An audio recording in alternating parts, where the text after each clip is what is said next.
Livestream has started. Thank you.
Good morning, everyone. For those of you who are joining us online, it's now 8:30. We're just going to wait a few minutes. We're still one short of a quorum, so if you can bear with us for a few minutes, we'll have hopefully one of our directors joining us shortly.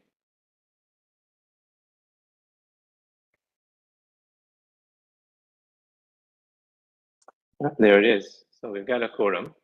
Hey, Paul, good morning. Morning, Fareed.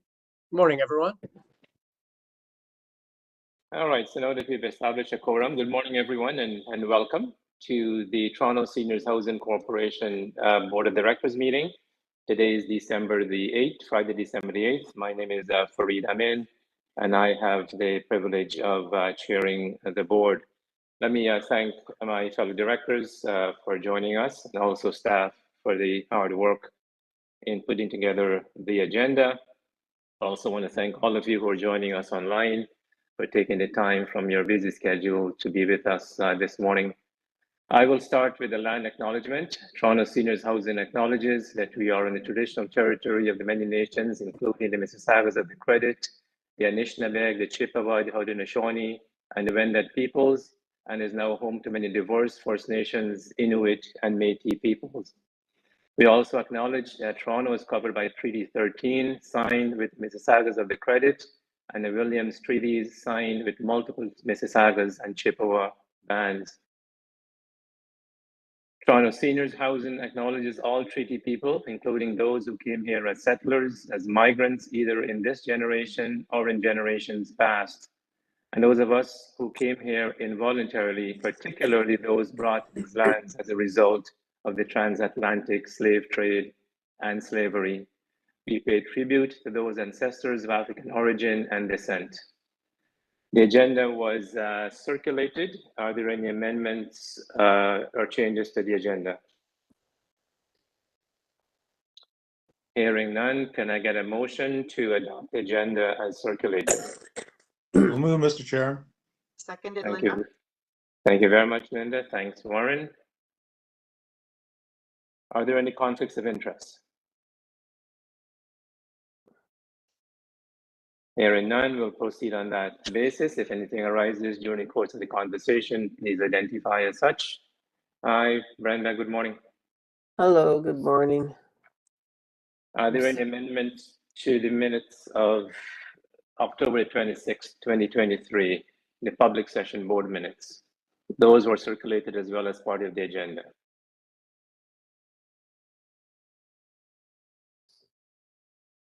Hearing none, can I get a motion to the effect be it resolved that the public session board minutes of October 26 is approved?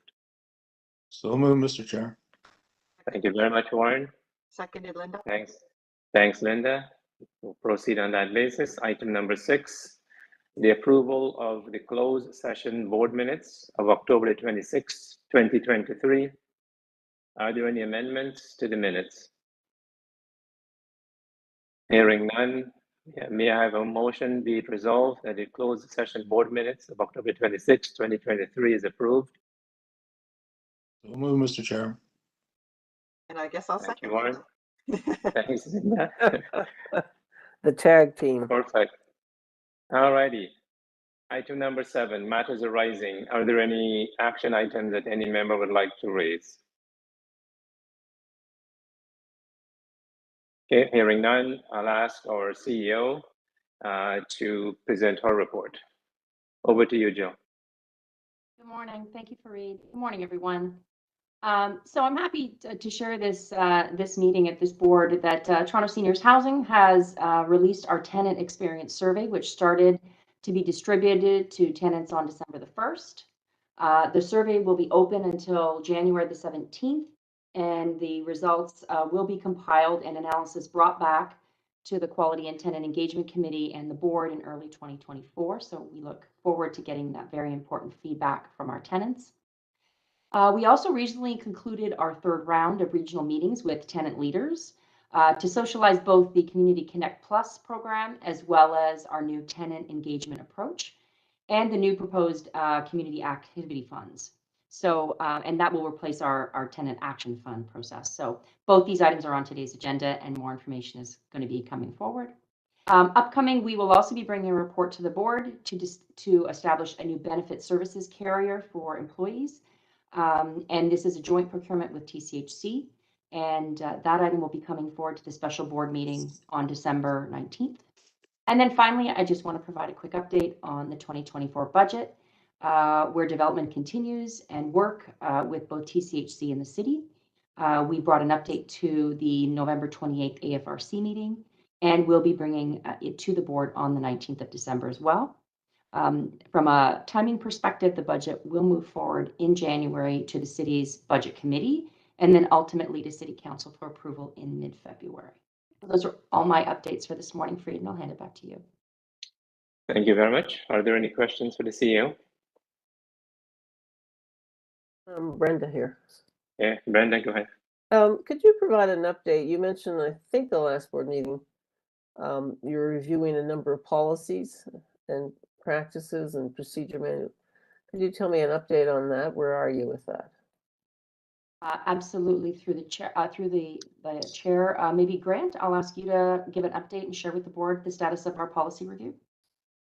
Yes, thank you, Jill. So through the chair, there was a brief statement made in an earlier meeting with regards to the development of a policy management framework. So this is a piece of work that is in progress right now, where we're developing and we'll bring forward through Corporate Governance and Human Resources Committee a policy management framework for Toronto Seniors Housing. And the framework will have a number of components to it to essentially look at the different categories or types of policies, policy approvals, and the processes that will support and underpin policy development and implementation. So that framework is a piece of work in progress. Complementary to that is a policy inventory activity as well. And that's where we're looking at over 100 different policies across the different policy domains, a blend of things like tenant-facing policies, human resources type policies, policies for finance, operational policies, and then in some respects, the underpinning processes as well. So that's a piece of work that a lot of that work was done in terms of the existing policies during transition time last year. So we're assessing that and reviewing that for what needs to be done going forward. And we'll bring a plan associated with that as well.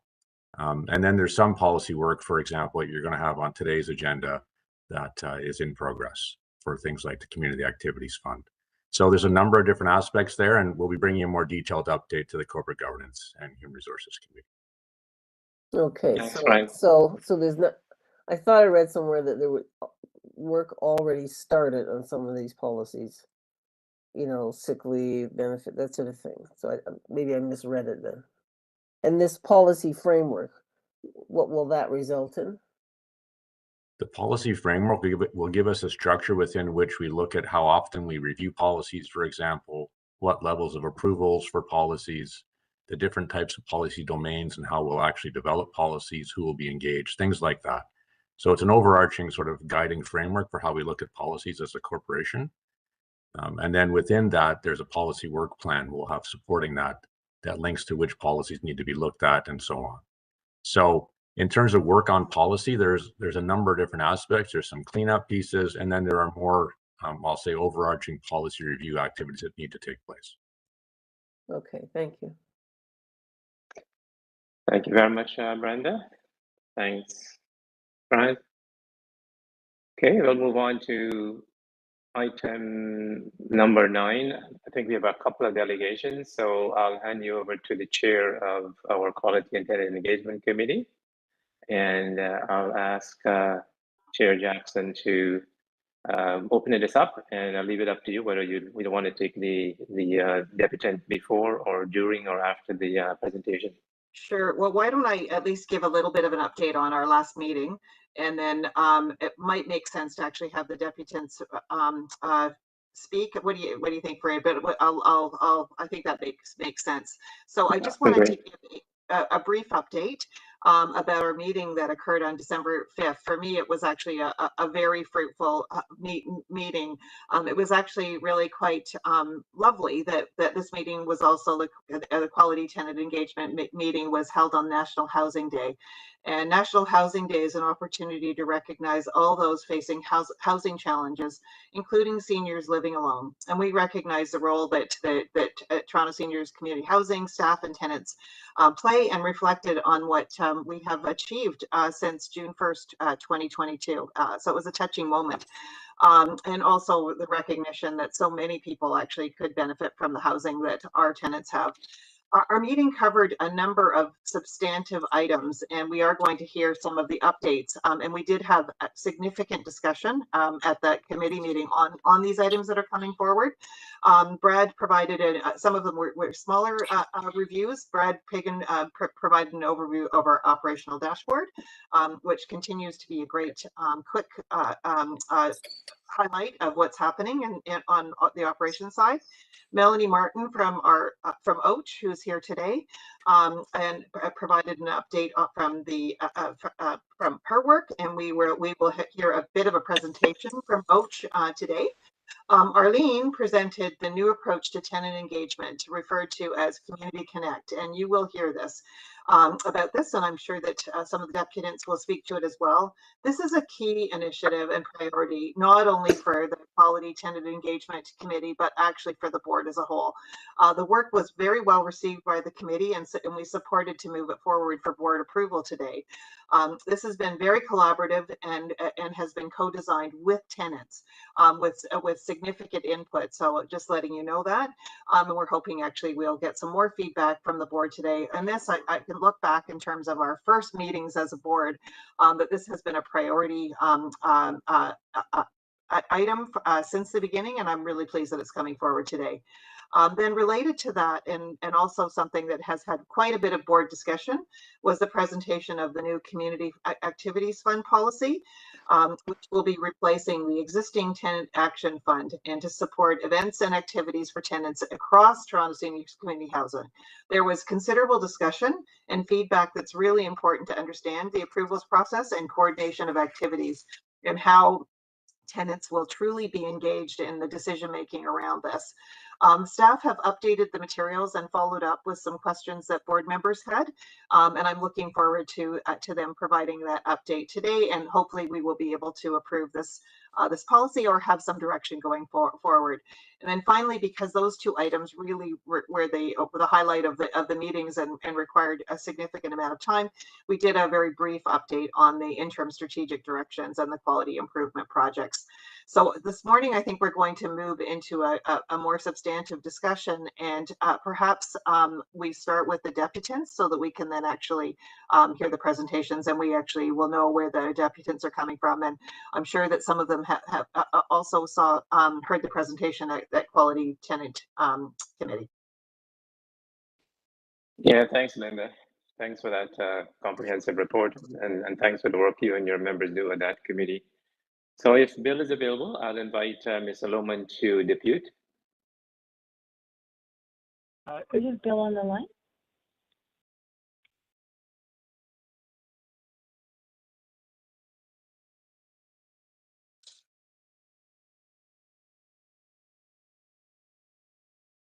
Hello. Okay. Yeah, go ahead. Welcome, Bill. Yes. Thank you. Good morning, Mr. Chairman, Ms. Bada, and members of the board. Thank you for the opportunity to speak on this important item before the board this morning.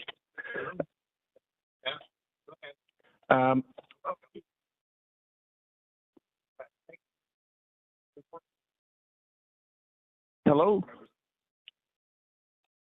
We can hear you, Bill. Do you want to go ahead? Okay, I'm having a bit of a problem. Okay, sorry, thank you.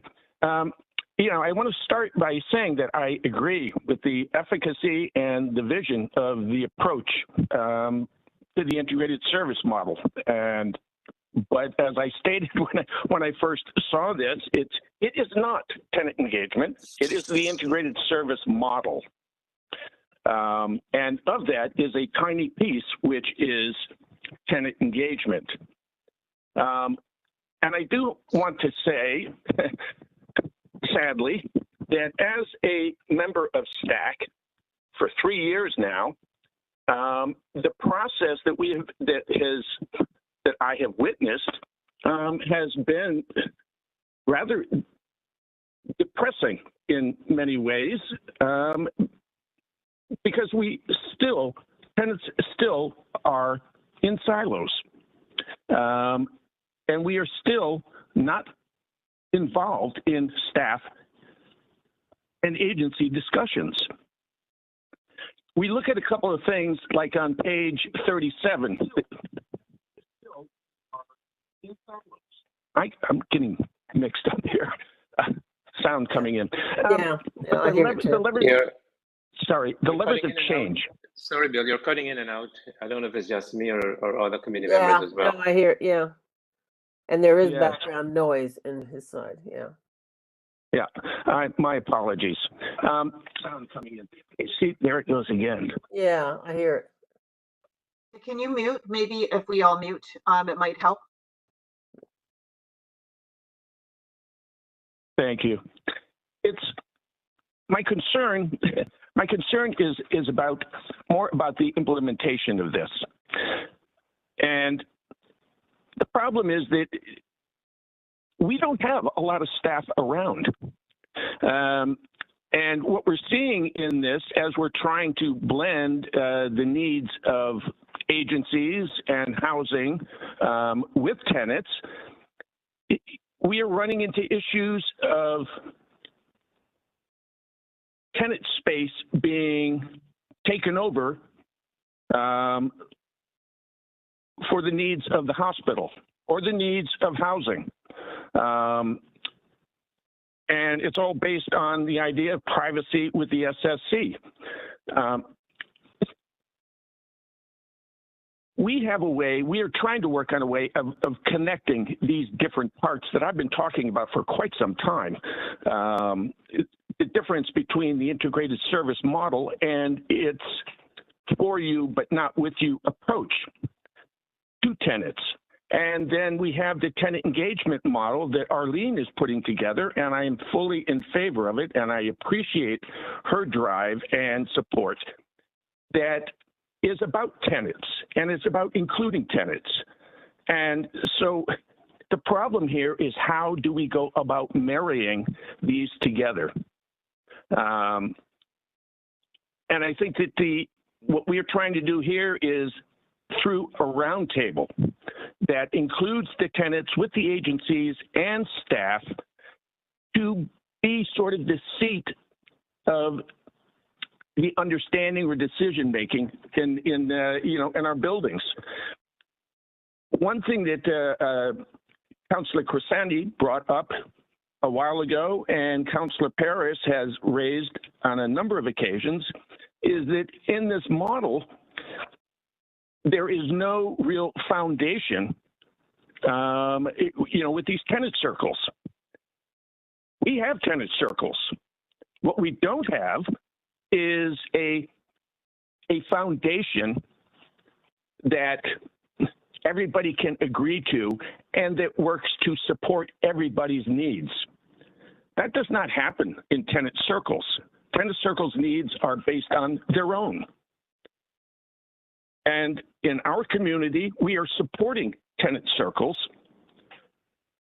but we also have a roundtable that sits underneath that is involved in making sure that the calendar is appropriate and that it's not being, misused or abused, that people are picking up after themselves, so we are creating sort of foundational and ground rules to support this process. And I think it runs into a bit of a problem when we look at the fact that there are 83 buildings, and this slow motion process of integrating this service does not, I'm sorry. I'm just kind of lost on this because I've been doing it so long. But there needs to be, particularly from this board, there needs to be a paramount duty to protect tenants' rights, their voices, and their legal rights that they have according to their lease. I've been in conversation because there is a plan about using tenant space, and it is about bringing outsiders into our buildings. It has not been resolved, and the answers that I've gotten back from the city are, we own the buildings. The needs of the many outweigh the needs of the few. And when I said, well, this is part of the senior strategy for the city to open up our community spaces. And the answer I received from another manager was, yes, that is the strategy. Well, nobody seems to know anything about it. Nobody will come right out and say, yes, that is what we are going to do. And if that's what they're going to do, then there needs to be adherence to legal process, and tenants need to be informed that that is what's taking place, instead of our path showing up and saying, we need to take part of your community room because our SSC needs privacy. So I think, so these are some serious issues that need to be addressed that are great for the integrated service model for agencies and housing staff, but tenants are being left to fend for themselves. And the tenant engagement model, or the idea of tenant engagement about tenants having a voice and a collective voice, is absent in this process. And many of these buildings do not have the voice that we have in ours to try to influence those policies and changes that are coming. Thank you, Bill. Just food for thought. Thank you. Do we have any other deputations on this item? I'm not sure, Fareed. No, I think that's it. We've got Bill on item 9B, but that's it. Why don't we start with with Arlene's presentation then on the tenant engagement model presentation, and I think it will address some of the points that Bill raised. But I think, Bill, you've raised issues that are actually beyond this the Community Connect approach. But do you want to take it away, Arlene, with the presentation? Did you have a question first, Brenda? Yes.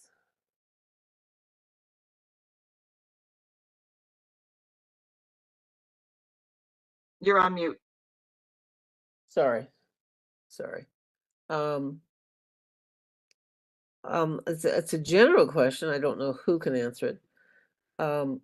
This discussion and decision making on space usage, where is that residing right now? I mean, Bill's making a good point, because part of what got us into these meetings and discussions was the dominance of one or two agencies in community spaces and taking it over. I think Jill has a response to that, Brenda. I want to make sure we get to the Community Connect presentation too. Go ahead, Jill. Thank you very much, Linda.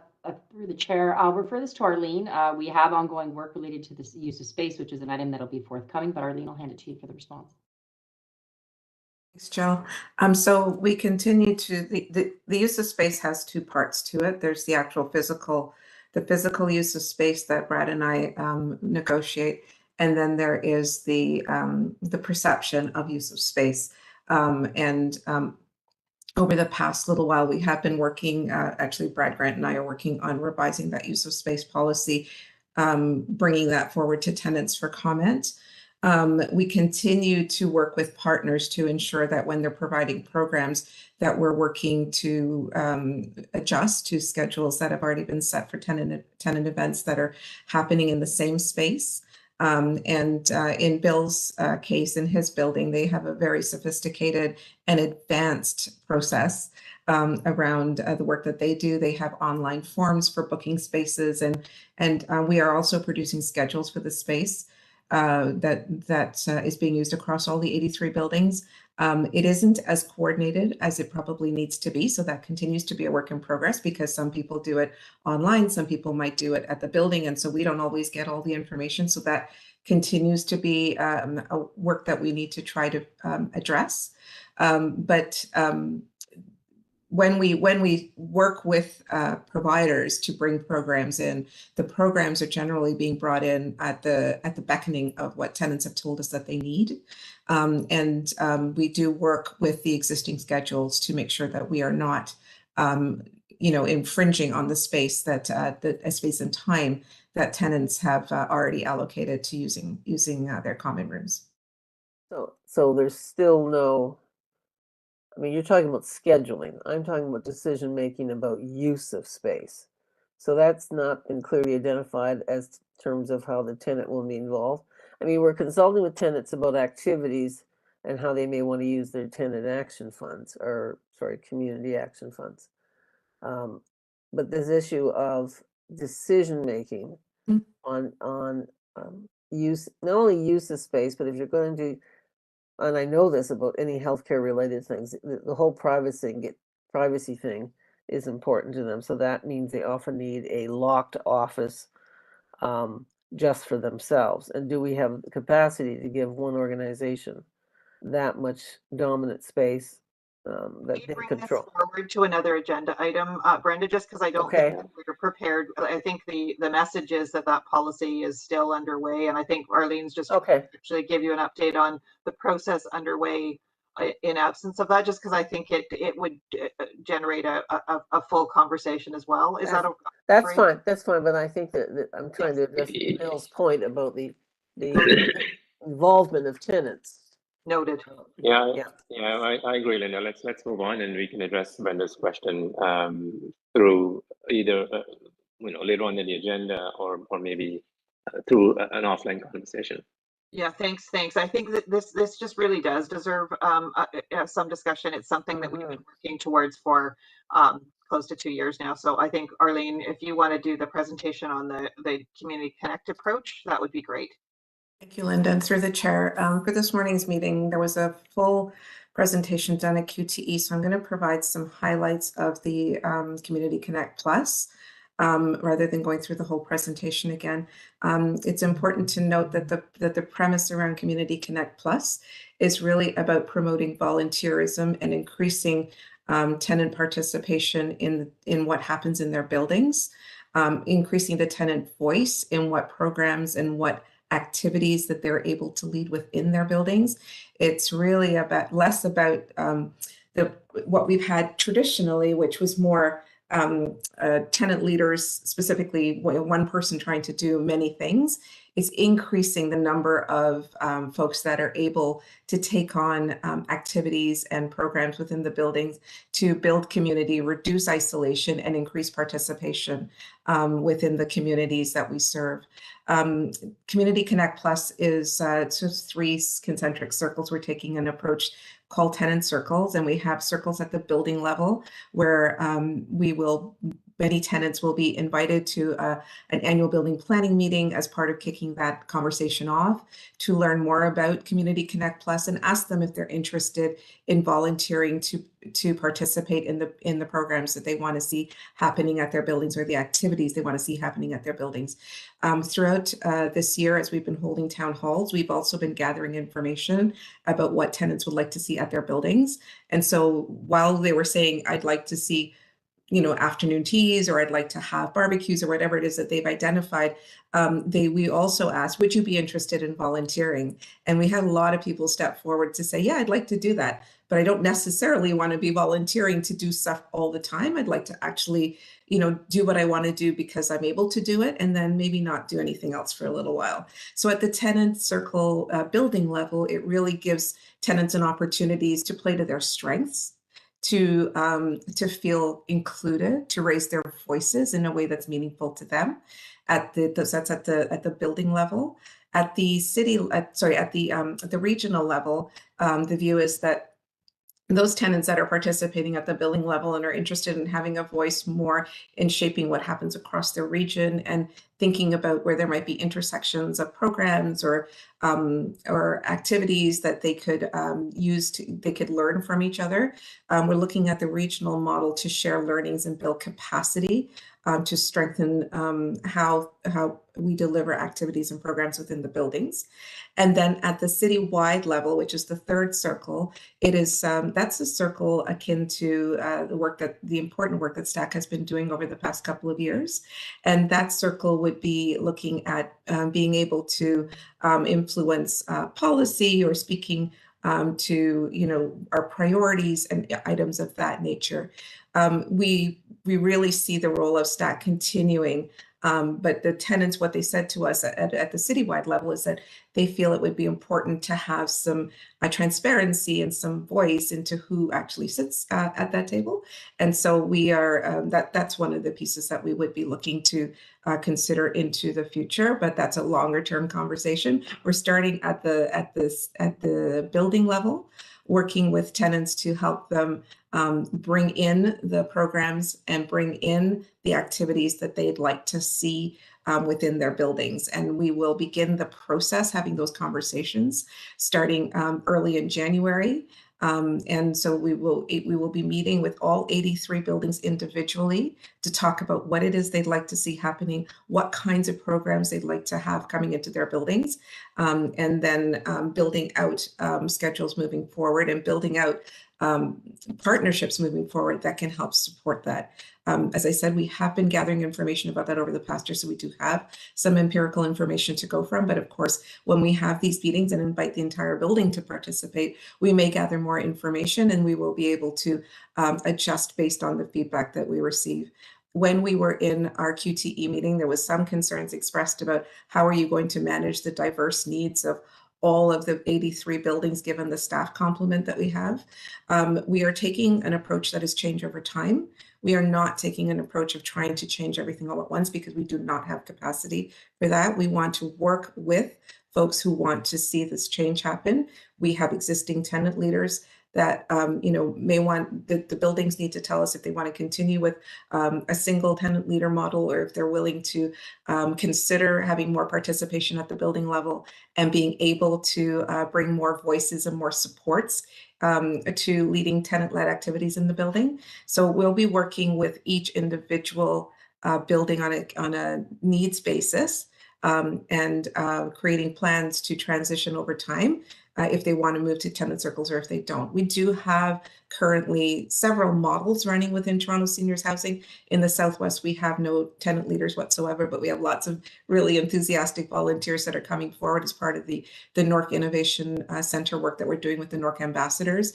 And then we have buildings like Bill's building. He and Olga are doing amazing work and quite advanced in their work around tenant circles. So we're going to look at them for lessons learned to help us develop how we work with tenant circles in the buildings.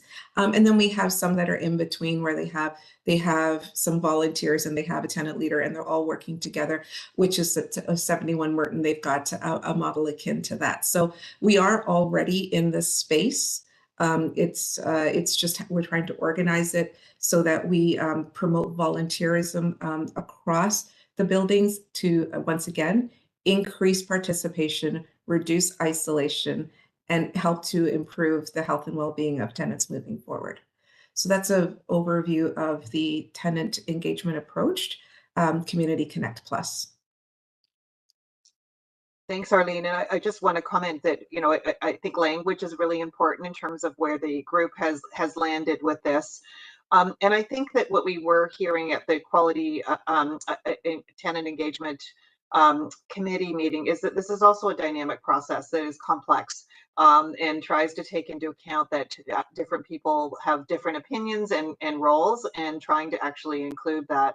But, you know, Fareed, if you want to open it up to any questions, we would very much like to have this approved at the board. Jim, I know Maureen's not, I don't think Maureen's on the line, but Jim, if you have any comments from a tenant perspective, that might be helpful. I'm just happy that we have a community room now that we can become engaged. For me, that was one of the big issues that was coming from tenants here, is that there was no space for us, and that's been solved through board direction and through city directive. So, you know, I know that the city is on board with what we're trying to accomplish, and I appreciate that as a tenant and as a board member. I really appreciate the approach that's being taken, and the work that Arlene has done and the city staff has been amazing as far as I'm concerned. I think they really put their hearts into this thing, and I would recommend that the board do approve this. Thanks, Jim. I appreciate your voice on this. So I think we're looking for an approval on this one, and there is also the discussion around the fund coming up next. All right, so we'll start with the Community Connect policy. Brenda, go ahead. Just I don't know if it needs to be worked into the resolution, but it seems to me this issue of decision-making on space usage as distinct from scheduling maybe needs to be addressed. And I wonder if we could have a caveat that decisions about you know, locked-in use of space need to be looked at carefully. You know, like whether it's at the building level or in the regional level. But you know, once you lock down some of your space permanently to one group, and I'm thinking here of the health providers, I'm wholly supportive of those connections, and they're working with us. But I think we just need to be cognizant that when you start doing lockdown allocation of space, I think if we could add a caveat in our operations that we need to address that. Grant, do you want to say anything before we move to the proposal from Brenda? Yes, if I could maybe respond to that, Brenda, and so through the chair, Brenda, this area that you've raised and is an element of a policy that has to come forward through the Quality and Tenant Engagement Committee. So the use of space policy is the current policy we have that we adopted at transition, and it's a TSHC adoption really. But we've been going through a process that we actually started earlier this year, even late last year, getting some feedback from tenants on that policy. We did pause some of that work earlier this year to focus on the Community Activities Fund that we're going to talk about in a few minutes. But your point about you know, decision making around the use of space, you know, the sort of the parameters around the use of space and all those aspects will be part of that policy work, and it is upcoming. So I just wanted to sort of flag that there is, and you know, maybe to the point of this action that you're bringing up here, maybe it could be tracked as an action item, referred to QTE, and then we'll work on it there and bring that policy element forward, because it is the whole use of space will complement Community Connect Plus, but it's actually a separate piece of work. So Brian, why don't we track that as on our action item list, and let's make a point to bring it to Quality and Tenant Engagement and address the issue that Brenda has raised, and also make it part of that report that is forthcoming.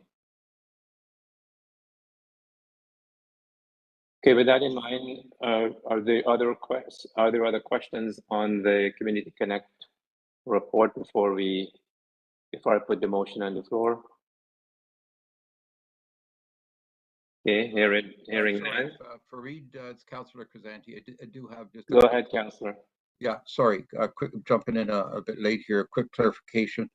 on the Community Connect side of things, and I'm not sure if this is where this question will be applicable. I think it might be, listening to the comments that Jim made a few moments ago. I just want to confirm and verify, do we have community space available in every single one of our buildings currently? Yeah, and how are they being, and if we do, then are they being utilized, to their capacity? And so do we have community space in every building, first of all? Thanks, Councillor. I'll ask the CEO to direct this to the appropriate staff. Thank you, through the chair. I'll let Brad respond to this question. Through the chair, when we did an audit of all of the TSHC locations, there were only 2 buildings that did not have any community or rec space. We worked with our partners at the City of Toronto, and we're allowed to take 2 units out of circulation to provide space for tenants to congregate. Oh, good. And Jim's was one of those buildings, and that's why he's made the statements he did with regards to having a space available for tenants within his community now. Thanks, Brad. Well, so what about the other building? So you said there's 2. So Jim's building we looked after. Is there one more that was work in progress? The other building, Councillor, was 12 King High, and the city gave us similar permission to take a unit out of circulation, and we have provided a recreation space for the tenants in that community. And we provided, okay, very good. Thanks so much. Appreciate it. Thanks. Jim, you still have an issue? I saw your hand up. Okay, thanks. All right, so I'll put the motion on the floor. If you can get the motion up. So item number 9A, approval of proposed approach to tenant engagement. Be it resolved that the Board of Directors approved 1, to adopt the Community Connect Plus approach to tenant engagement as set out in attachment A of this report. And secondly, to phase out the current tenant engagement model brought over from TSHC as tenants are ready and agreeable to adopting the new approach for their building. May I have a motion? So moved, Mr. Thanks. Chair. Thanks, Linda, and seconded by Warren. All in favor? Any opposed? That is unanimous. Thank you very much. Thanks, Arlene, and thanks, Linda, for great work at your committee. I'll hand it back to you for the item number 9, which is 9B. Yeah, Community Fund Activities Policy. Yeah, and I think we do have a deputation on this one as well, and this is a hand-in-hand kind of presentation as well. I think we do have the deputant. We have Bill Lohman on the line. Go ahead, Bill. You've got 5 minutes. Thank you, Mr. Chairman, and good morning again, everyone. I just want to reiterate the recent comments about the community space and the need for a very comprehensive conversation about that. I brought that up in my deputation, and I've raised it before. That space is tenant space by lease, and we need to be involved in the conversations about how that space is being appropriated. There is a need for the hospital and, to be using space. And so far, I mean, what we're seeing is it's coming out of tenant space. And, that conversation was brought to me yesterday about us having to give up space because the SSC needs space for her privacy issues. So I'm looking forward to that. In regards to this policy, I think it's a wonderful first step. Some of us have been advocating for some time that, to get funding directed into the buildings. And this is the first step toward doing that. So I'm very much in favor of it. I do have questions and concerns about some of the aspects of the policy in terms of how the funds are being used. There's there's a concern that, one meeting a year for the tenants to decide how they want to use these funds and what equipment or items they might want for that year. That's what happens in between. And this is one of the things that we've been talking about. It's about staffing issues, and it's about and it's about the space, and it's about how tenants are interacting with each other. And again, where is there any real tenant engagement or tenant governance of any sort in between these times? So I think that, that again, that's part of the larger process of putting this together. There is a concern that, there's an expectation that tenants are the ones who are going to be doing the work. And as a stepping stone towards a more wholesome and collaborative effort, I'm very much in favor of it. So I'm not going to continue to push on and waste any more time, any more of your time this morning, because I believe that this is a good first step. And I'm very pleased that the tenants have been heard on this issue. So thank you very much. Thanks again, Bill. Yeah, thanks, Bill. And it's really important to hear that last part that you are in support of this. And I think this is an item for approval as well. And I think Arlene's going to provide a brief update, because there was some questions at the end of the quality tenant engagement. I just wanted to say, Fareed and the chair and others, that we will make sure that the discussion around space comes back to quality and then eventually back to the board. Yeah, thanks.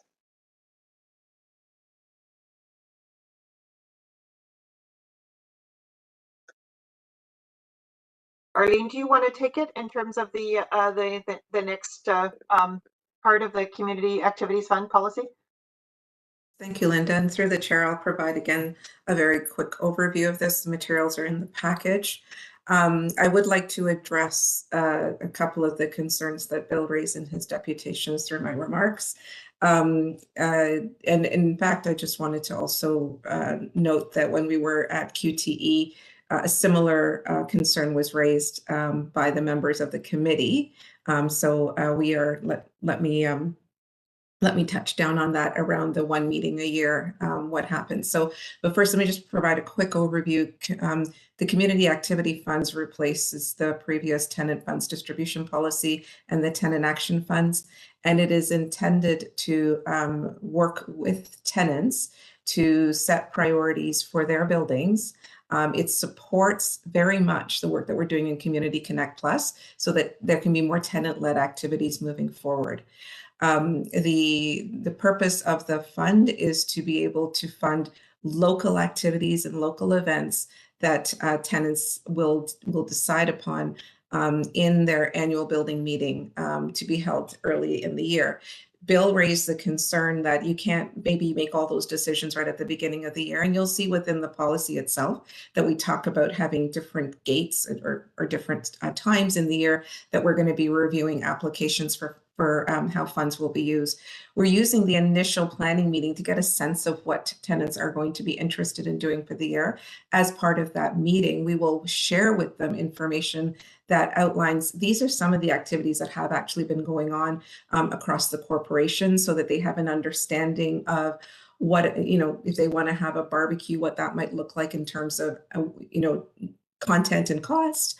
If they want to have an afternoon tea, what that might look like in content and cost, so that they can make informed decisions moving forward, and also to give them some ideas, because Currently, we have about 47 buildings participating in the Tenant Action Fund. Next year, we envisage that that will grow, and we hope that it will grow so that there are more activities being handled and being done locally.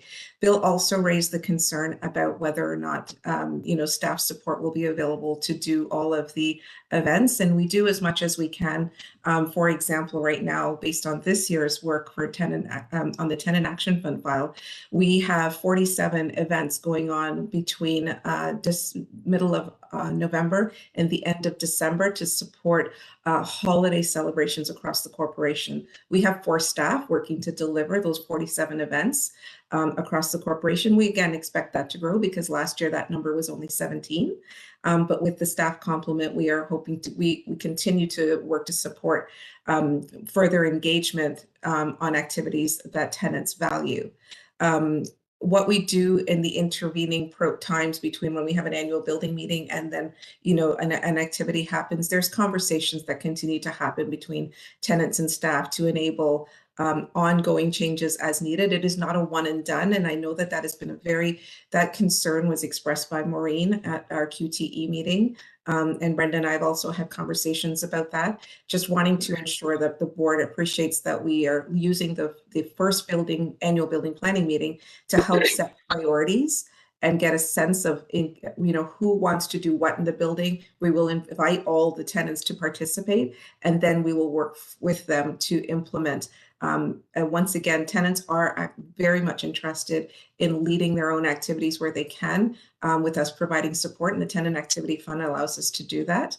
The Community Activities Fund allows us to do that. And it does it on a basis that's based on population. So if you have if we have 100 tenants in the building, we would be allocating a 30% budget to the building to be able to handle the events that they would be having. How we came up with that was through, I did 4 regional consultations with the existing tenant volunteers and tenant leaders to ask them, what would you like, how would you like this policy to be shaped and influenced, and validated with them that in many cases when they hold events, we're seeing about a 30% participation rate. So that is why we're using 30% as the multiplier to be able to estimate the budget for a building.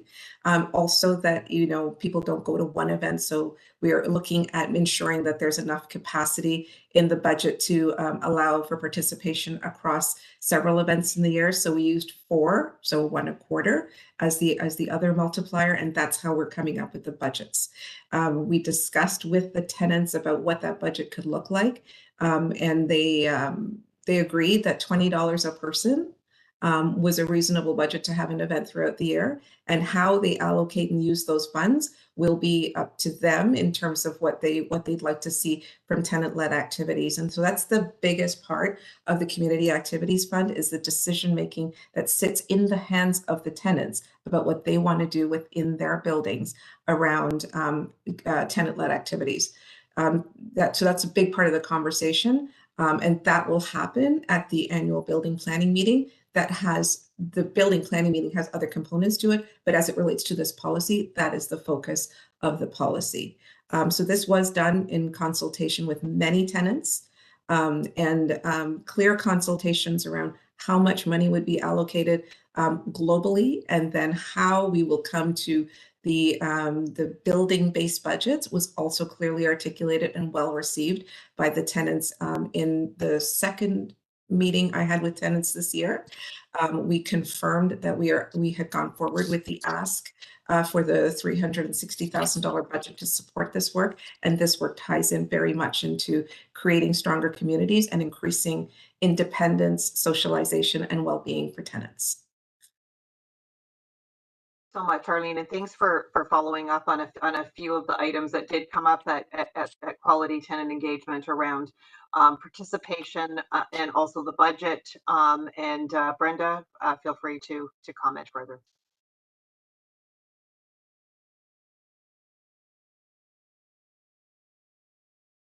Thank you. You're on mute, Brenda. Sorry. Thank you. I'd raised some of these concerns earlier, and Arlene kindly provided sort of a summary memo explaining some of these points. I still have some reservation about the bureaucratization of things, but I recognize that the volume is going to be quite high.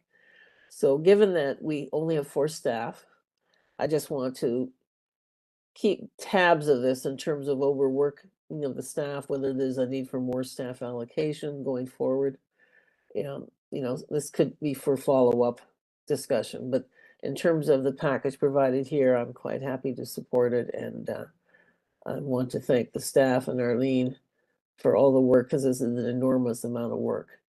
My second point is I think this is a unique, unusual thing we're doing.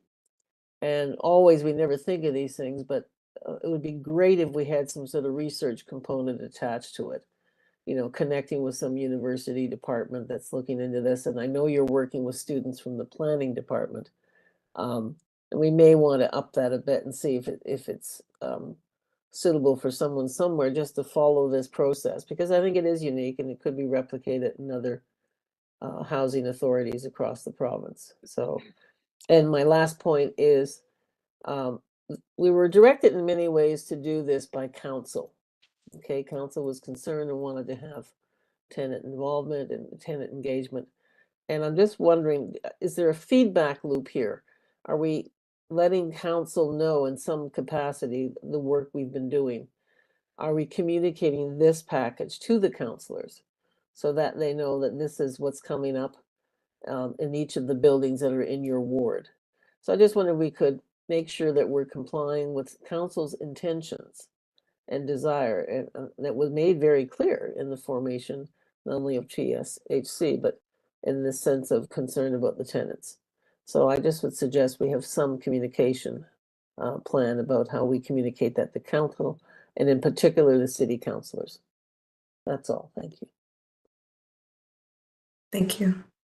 Yeah, and Fareed, can I just say thank you to Brenda, who has actually been, really has been somebody who's held our feet to on this one, and your feedback has been very helpful along the way. I'll let the chair comment in terms of the communication with the city.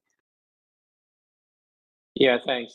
Thanks, Brenda. And I would echo some of the sentiments expressed by our QTE chair as well. We can communicate what we're doing, Jill, and Paul is here as well. We can send an official correspondence to the city regarding the work that we have done in this regard. And I think we can also use our councillors Morley, as well as Deputy Mayor Morley, as well as Councillor Crisanti, to get this information out to the rest of council. Unless Paul or Jill thinks there is additional work to be done, we can proceed on that basis. Paul, are you okay with that? Yeah, no, I think that's a very reasonable approach. Thank you, Fareed. Thanks. All righty. Any other question before I put the motion on the floor?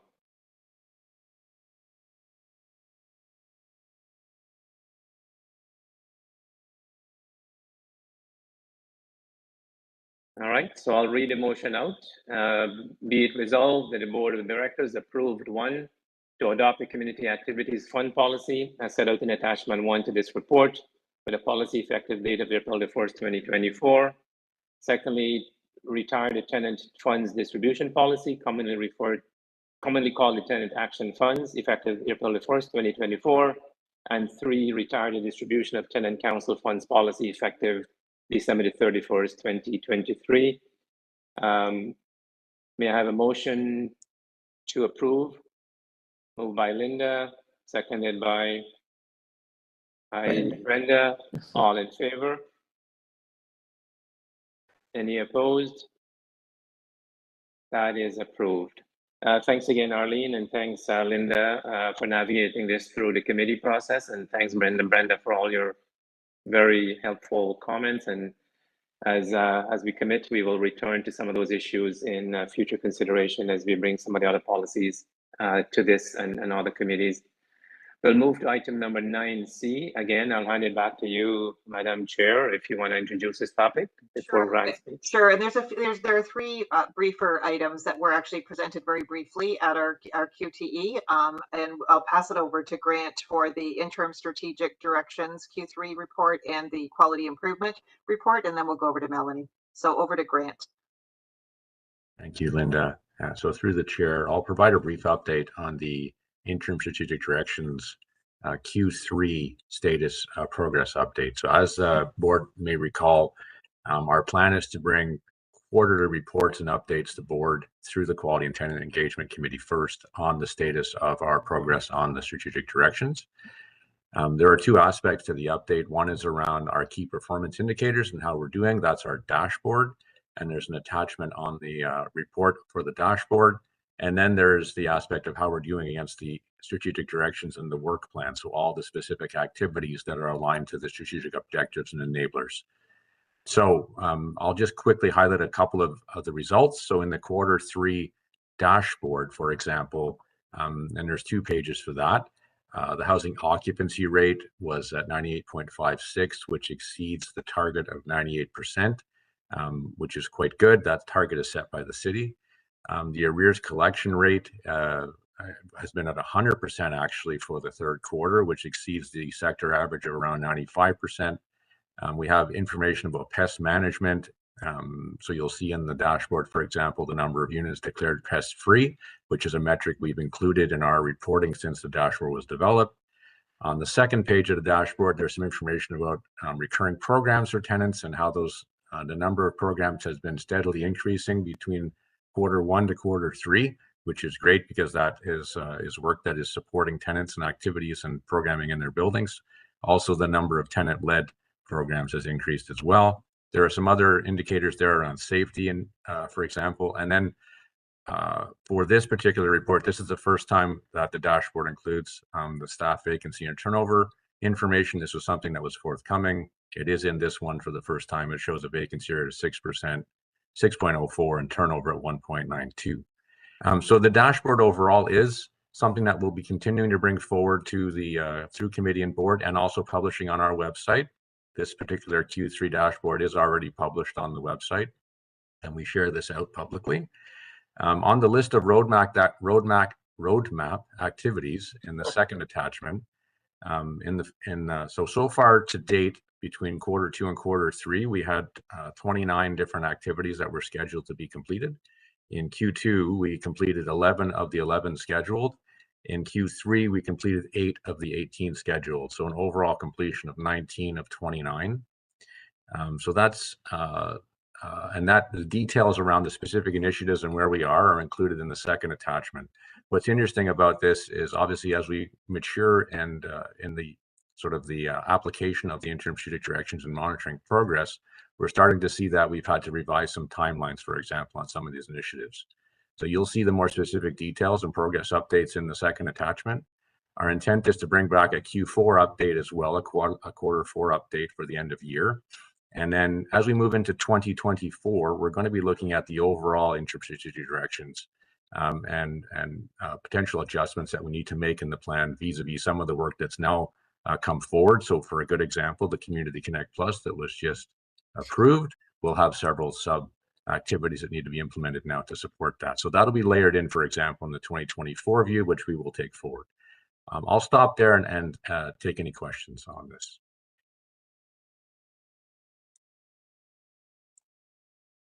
Where are we?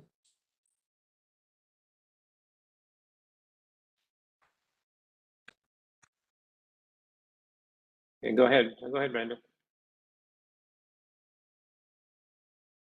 You're on mute again. I'm looking at your dashboard in attachment 1, and these numbers are extraordinary, you know, and well, it's almost again reiterating, should we be communicating our successes somewhere? I mean, not to always pat ourselves in the back, but I think this is significant. You know, think of this, the city council made a decision to create a seniors unit, to create Toronto Community Seniors Housing for various reasons. And now we've got a situation where we clearly have quite a successful transition here. I mean, 100%, I mean, who has 100% payment rate on rent? So just a comment, but you know, these are quite, and please extend to the staff our appreciation, because I know this all represents very hard work. I'm very interested in the staff vacancy rate, and I think that the turnover rate, I think that's quite good. So I just, you know, maybe pat ourselves and maybe communicate some of these successes once again back to city council or councilors, because they're in the front lines, right? You know, they're the ones having to deal with concerns, complaints. So I think it might be useful that the councilors know that we have made some movement. You know, that's all. Yeah, thanks, Bernard. Those are good comments. Before Councillor Crisanti, I see Jill, your hand is up. Would you like to provide some comment or response to Brenda or something else? And then I'll ask Councillor Crisanti. Yes, thank you, Fareed. So through the chair, thank you, Brenda. Very valid comments, and all credit to Brad and the rest of the team for the exceptional work. I think one thing we've talked about as a leader team is doing an annual report for year end. And doing that report and speaking to these results, and then perhaps through approval of this board, forwarding that on and sharing it with City Council, I think would be appropriate and meaningful. Good idea. Great idea. Yeah, good. Councillor Crisanti. Thank you, Fareed. So, first of all, I'm going to echo Brenda's comments. You know, she's absolutely right. Communication is critical. You know, the Toronto City Council directed the start of a new corporation, seniors corporation. I'm looking at this, and you know, I'm in awe. This is fabulous work, and this is the type of thing that we need to communicate to council. So I think we need to find some strategy, Fareed, and on how we do that, either through myself, Councillor Morley, both of us, through one of the upcoming meetings, particularly maybe through this budget process. There's a lot of good things here. Yeah, thanks, Councillor Crisanti. And maybe what I'll ask our CEO to work with staff and maybe try and capture some of this in a report format that you and your colleague can use to showcase some of the work that we're doing. It may also be a good idea for us on a quarterly basis when we do our strategic directions update to send a copy of that to City Council. Absolutely. Through Paul or through our elected officials, just FYI. They will receive our annual report, of course, but I think on an ongoing basis, given that we're doing this and we're tracking these directions, it might be useful to just send them a copy as well. Okay, I've got Linda and just Crisanti. Is there another point, or is that a legacy hand? No, that's it. I'll take okay, it off. thanks. Thank you. Yeah, Go ahead, I just wanted to echo some of the comments. I do think that when we get some feedback from our tenants, that would punctuate this. For me, it's really important to also hear that our tenants are feeling the impact of actually this great work, and I think they are. But it's a good news story that would be nice to share with the public, and maybe the mayor could drop by and visit us sometime in terms of just seeing what amazing work, because it really does seem very aligned with her priorities as well. Yeah, thanks, Linda. Great work by your committee and great work, of course, from the leadership they're providing. All right, so we don't need a motion on that particular item. Grant, do you have anything else on quality improvement? Maybe I'll, through the chair, for just maybe 1 minute, I'll give a very quick overview of the report that's in front of the board. And then if there are any questions, I know we want to keep on time here. Just very quickly, before the board is the first quarterly update on the quality improvement projects that were completed earlier this year. Just to remind people, it was safety and security, pest management, and staff and tenant relations. There are a number of different recommendations and actions that came out of the QIPs, over 100 of them. They've been layered in to align with the interim strategic direction, so we have alignment to our strategy and how we're going to report this and how we're going to track this, which has been very helpful for us to keep aligned. About 47 of the actions are what we call time limited, and then 53 are ongoing. In terms of an overall update on the QIPs, we'll do a 1-year update on all 100 actions as a sort of a summary of the year, and that'll be coming mid in 2024. But in the meantime, we'll do the quarterly update against what was due for the quarter. So you'll see the update here represents the first piece from Q3, and there's a few items around each of the QIPs that were noted in the report. There's a bulk of items that are coming up in Q1 of next year for reporting. You'll see there's over 25 of those. So there's a few things that'll be coming in more detail in subsequent reports. So our intent is to continue to follow the process and the items that were adopted when we brought this forward to board in August, and I'll take any questions. That's good. Okay. Thanks again, Grant. I don't see any hands up, so I'm going to move. Linda? And the final item is actually an update from Melanie Martin on OACH. And again, we're not having quarterly presentations anymore. And this is also, for me, another good news story that, because this is really important work, and it's a bit of a symbol also of how well we're doing. But over to you, Melanie, to give us further feedback. Yes, thank you. Through the chair. I actually, when I heard that, I kept thinking to myself, every day I get reports from TSHC and they keep saying arrears collection process followed. So I think in the next reports, we're going to see some even more positive numbers coming out of our office. But so I'll just give a high level overview of the report. So first, we have presented the arrears picture in a new way. So in this report, the arrears have been broken down into categories, and they differentiate a subset of arrears, which are significantly larger than they should be due to issues arising out of the COVID-19 pandemic. So the reason for presenting our findings this way is to help TSHC evaluate the success of the arrears collection process when it is applied properly to new arrears cases. So section 1.1 of the report, it demonstrates the size of arrears when cases were referred to the OACH, and the fact that most cases fell into the bottom two categories with arrears between $186 and $5,000, it's positive. So what it means is that most arrears files are being addressed in the regions and referred to the OACH in a timely manner. This is how the process is meant to work. So during this period, the OACH issued 80 reports, and we avoided the need for eviction in 90% of cases.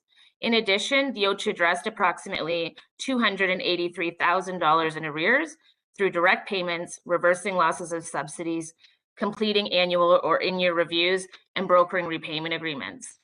So lastly, we included an appendix, and that includes our systemic recommendations that we made to TSHC in our biannual report. And I include them only to you for information, as well as for the board to consider if they may impact the work of TSHC. So that's a high-level overview of the report, and I welcome any questions that the board may have. Thank you.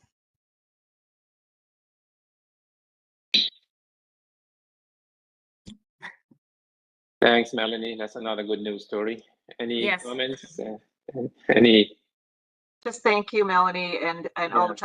I think I just have to again punctuate how important it is actually that this is actually a symbol of our stability for our tenants, and just the in the past there was a lot more conflict between the two offices in terms of and I think this works really well when our staff are working really closely with OACH and have the same idea of supporting our tenants. So thank you. Thank you. Yeah, thanks, Melanie, and thanks again, Linda, and thanks to the rest of the team. I mean, I think the Quality Tenant Engagement Committee never fails. I mean, a lot of heavy lifting happening in that committee, particularly in the last year or so. So thanks for all of the reports and the comprehensiveness and clarity associated with them. And thanks to all of the staff. And we'll try and find a way of better communicating some of this to our other partners and our shareholder. All right, so we'll move to item number 10, and I'll ask the chair of our Corporate Governance and Human Resources Committee, Councillor Crisanti, to provide his report and invite staff as he deem appropriate to address any items that is in this section of the agenda. Councillor Crisanti. Yeah, sorry, I just had to unmute. So thanks very much, Fareed. So the last meeting was shorter than usual. There were no deputations, and a couple of the key items that were discussed was an update, first of all, from our CEO, Joe Beda, launching the Employee Engagement, Equity, Diversity, and Inclusion Survey, and also developing a policy framework for TSHC and aligning the TSHC and tenant surveys demographic information with the City of Toronto guidelines. Also, those discussion with for the future HR policy work regarding the confronting anti-Black racism training for staff and board members, potentially developing an accessibility committee, and following up on TSHC's partnership work. The board committee membership and committee chair process report, which will be discussed shortly, was presented by Grant on behalf of yourself, Fareed. So that was it. It was a good meeting, short and productive. Thank you. Yeah, thanks, Councillor. And just for the benefit of the rest of the board members, I did speak to our CEO and ask that the dates for the anti-Black racism training be made available and circulated to staff. And once again, we would encourage the board who hasn't taken that training yet to actually register and take that training. I've made a commitment to do so myself. Once those dates are made available, I think that's an important piece of knowledge that I think we can all benefit from as we continue to grow in this space. So is there anything else, Grant, that you want to address as part of the governance, the board committee membership and committee chair process? Thank you, Fareed. I just want to express a thanks to yourself and all board members for providing input and feedback on this process. And we are looking forward to continuing to, as we move forward with this. If adopted today, we'll now have 5 members for each committee, which I think will allow us to have more wholesome discussions and representation at these committees. Yeah, and I think it is fair to say that all of our members were given an opportunity to participate, and I think everyone got the choices that they expressed as part of that consultation process. If there are no questions, I will ask that the motion be put up on screen, and I'll read the motion. Be it resolved that the Board of Directors approve the appointments of directors to the Audit, Finance and Risk Committee, the Quality and Tenant Engagement Committee, and the Corporate Governance and Human Resources Committee, as set forth in Attachment 1 to this report. Approve the appointment of Lawrence D'Souza as Chair, Audit, Finance and Risk Committee, effective December 8th, 2023, and until a successor is appointed. Approve the appointment of Linda Jackson as Chair, Quality and Tenant Engagement Committee, effective December 8th, 2023, and until a successor is appointed. And approve the appointment of Councillor Vincent Crisanti as Chair, Corporate Governance and Human Resources Committee, effective December 8th, 2023, and until a successor is appointed. May I have a motion to approve? Councillor Crisanti. May I have a seconder? Brenda. Moved by Councillor Crisanti, seconded by Ms. Paris. All in favor? Any opposed? That is approved. All right, thank you very much. We'll now move on to item number 11, which is the Audit, Finance and Risk Committee, and I'll hand you over to the chair of that committee, Mr. D'Souza. Thank you, Mr. Chair. The Audit, Finance and Risk Committee met on November 28th and reviewed corporation's financial results for the 10 months ending 31st October, audit engagement and the audit timeline, 2024 draft budget submission, and Q3 reconciliation and adjustments to the books of account with the actuals. The committee also recommended to the board for its approval changes to some procurement orders. Vince will be presenting the financial statements next. Vince, please go ahead. Thank you. And through the chair, I will present right now on screen the financial statement for the first 10 months of this year, up until end of October 31st of 2023. As you can see on your screen there, the result is showing a total revenue of $29,423,000 on a budgeted revenue of $26,200,495 for a positive variance of $3.223 million. This is mainly due to the City of Toronto deferred revenue grant from 2022 that we took into play into 2023 and realized that. And then on top of it, there's about $104,000 in terms of the interest income that was much higher than anticipated from a revenue standpoint due to the, I guess, higher interest rates realized at the bank level. And so overall, there's about a $3.2 million favorable variance for the first 10 months in revenue component. From an expense side of things, total expenses totaling $35.238 million on a budget of $35.9, which is about a favorable of $663,000, sorry, on the total expenses. In that area, the main area in terms of the favorability is in the other miscellaneous costs. And the other miscellaneous costs are mainly due to the load expenditure in tenant translation, training and development, office expenses, and communication services, but also on the HST recovery that we were able to realize back in March of this year as well. So there's about a $1.1 million favorability there. In terms of where the expenses were slightly higher, on the salaries and the benefits were slightly higher by $215,000 for the first 10 months of this year, mainly due to the increase of the 2.5 merit increase which was not budgeted from last year, and also paid out of the unused vacation, and also salary adjustments as well to bring up in line with similar work and responsibilities across the organization. Total, as for the first 10 months of this year, the organization is showing a deficit of $5.814 million on a budgeted deficit of $9.7 million, which comes out to about a favorability of $3.886 million.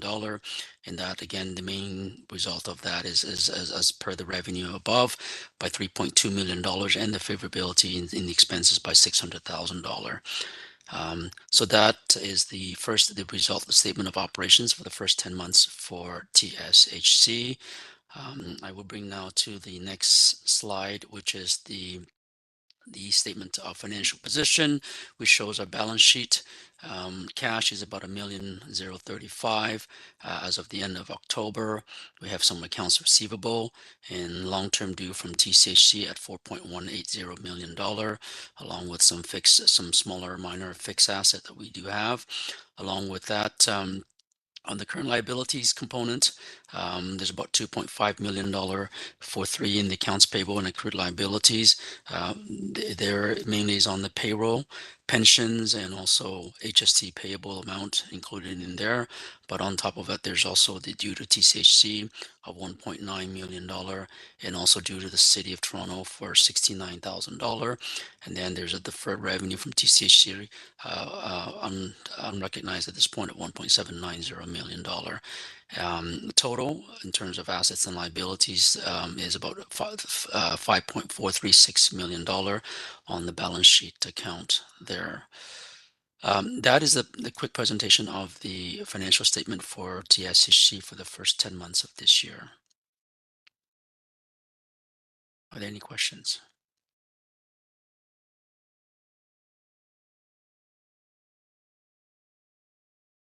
Okay, great. Thank you, Vince. Lawrence, anything else on this item? No, I don't have any. Okay. Right, great, thanks. And again, I also want to thank the chair of our audit and audit finance and risk committee report and staff for doing a lot of heavy lifting over the last several months as they try to deal with year end and also the budget. And I know that the chair has been working with staff as well to add to the clarity of the presentation and the kind of disclosure that the board sees. So we're seeing a lot of improvements in that area as well. I just want to acknowledge the leadership of the chair and the rest of the team at TSHC as we evolve some of these issues to the board satisfaction. Okay, so we'll move on to item number 12, Grant, which is the 2024 TSHC board and committee schedule. So this is a fairly straightforward item, unless anyone has any questions. Grant, do you want to set this up? Thank you, through the chair. So before you today is the proposed 2024 schedule for board and all committee meetings. In the development of this schedule, we've taken into consideration city council meetings and dates, committees of council, various other boards that members may sit on, holidays, days of significance, and some input on the schedule that we did circulate out as a draft to board members.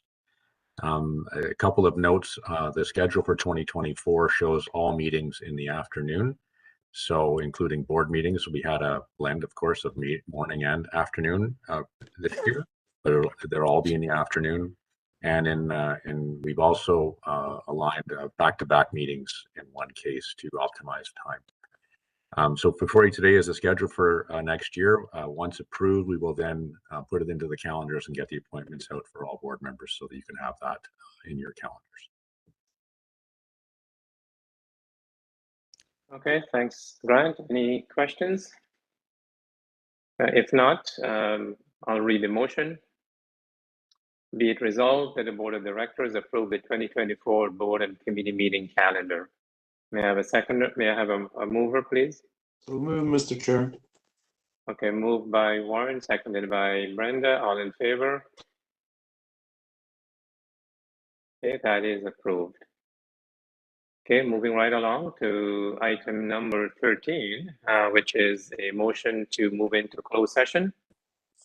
So if there are no other business for this section of the meeting, I will read the motion. Be it resolved that the board close part of the meeting to the public to give consideration to a report containing personal matters about an identifiable individual. May I have a motion to approve? Brenda, seconded by Warren. All in favor? That is approved. We'll wait for a few minutes to end the live stream and move into the closed session. Paul, I know you have to leave, so thank you very much. I know that I think Linda, you also need to leave at 10 o'clock. So if we